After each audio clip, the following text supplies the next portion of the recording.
You hear it all the time, right? It's a make-miss league. And it sounds like a cliche, some kind of crutch that we all rely on when we don't know what we're talking about. You just say it's a make-miss league and that's it. Except sometimes it just really is. It comes down to making shots versus the other team not making shots. And in the second quarter against the Chicago Bulls, the Celtics did that. And so did Chicago, really. They did not make shots. 32-11 in the second quarter. How did it happen? Did the Celtics do anything special? Did Chicago just go toe-to-toe and just get out-slugged? No. Just look at the box score. Not a single Chicago Bull made more than one basket in that quarter. 5 of 21 for the quarter, 0 of 4 from 3. Here's a look at all of the misses. Now, let's be fair. Some of this was really good defense. Now, that, a Rolo hook shot, was not. That's a bad shot. But forcing Zach LaVine into jump shots rather than letting him get to the rim was pretty good defense. The Celtics did force the Chicago Bulls to take longer twos, mid-range shots. That's good. This is really good. Semi Ojeleye going straight up. This is a principle of verticality play. Go straight up, jump straight up, arm straight up. You have the right to that space. The refs are letting that go this year. That's the correct call. It's a good play defensively.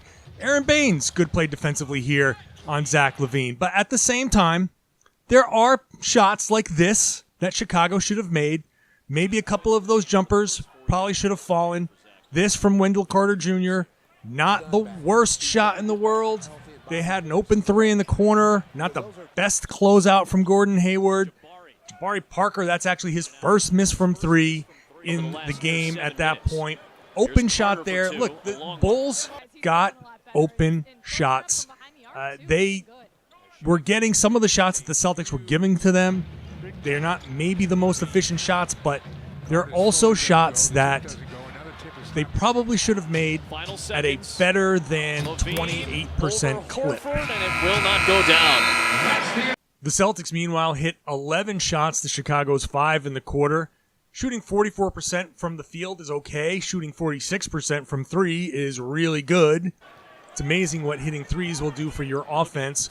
One of those guys getting back on track from 3 was Jaylen Brown. Jaylen getting a couple of good looks early in the game, got him going later in the game. Again, we're talking about a make-miss league. Terry Rozier is making this shot in this game. He's not making that shot earlier in the season. Aaron Baines, well, he's been making a few threes. That's okay. He's been taking a few more than I'd like. But things like this, even on a miss, cleaning up the miss, Semi Ojeleye. But getting hot from 3 is the bigger deal. Marcus Smart from 3. Jaylen Brown from 3. These are the things that the Celtics are doing in this game that weren't happening in the last game. Jason Tatum has been struggling from 3. He started hitting in this. Al Horford got back to doing Al Horford things, backing down on the post. Little mid-range pick and pop. That's an easy shot for Al Horford. The Celtics were making these shots that weren't falling. Even when Tatum was cooking and going ISO, he managed to step back behind the three-point line and not take a long two. The Celtics just making shots that they were missing throughout the first part of the season.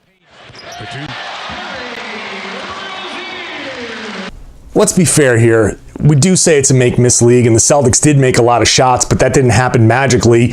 They put a lot of work into that. They took a lot of good shots. They worked to get the good shots, and in the first quarter, they were running an offense. They were doing things to get them in rhythm. So, yes, you make the shots or you miss the shots, and that can be the difference between having a good offense or a bad offense, but it's the type of shots that you get, and the Celtics got good shots. They worked the ball around. They got guys in rhythm. Jaylen Brown got early, easy shots to get himself going, and that's why he made threes later on. Yeah, sometimes it's as simple as good players make good plays and make good shots, and that's it. But the Celtics worked to get these shots. The Celtics did the right things, and finally, things started to go their way. Now, normally I'm posting these big breakdowns on my Patreon page, patreon.com/John Corrales. That's just $2 a month, and I'm doing a lot of these big breakdowns, about 5 minutes a piece, so we get really into what went well and what didn't. Patreon.com/John Corrales. If you want to subscribe, this one is for free, so you can see exactly what I'm doing. Not a little preview, not a little taste. This is the entire thing. I go through the entire quarter if I need to, the entire game if I need to. I'm breaking these down on patreon.com/John Corrales. Of course, find me on my social outlets. Listen to me on the podcast, Locked On Celtics, Locked On NBA. My free content, as this is, on redsarmy.com. But again, $2 a month gets you a lot of stuff. I'm doing a lot of work on patreon.com/John Corrales. Just $2, and I hope you subscribe.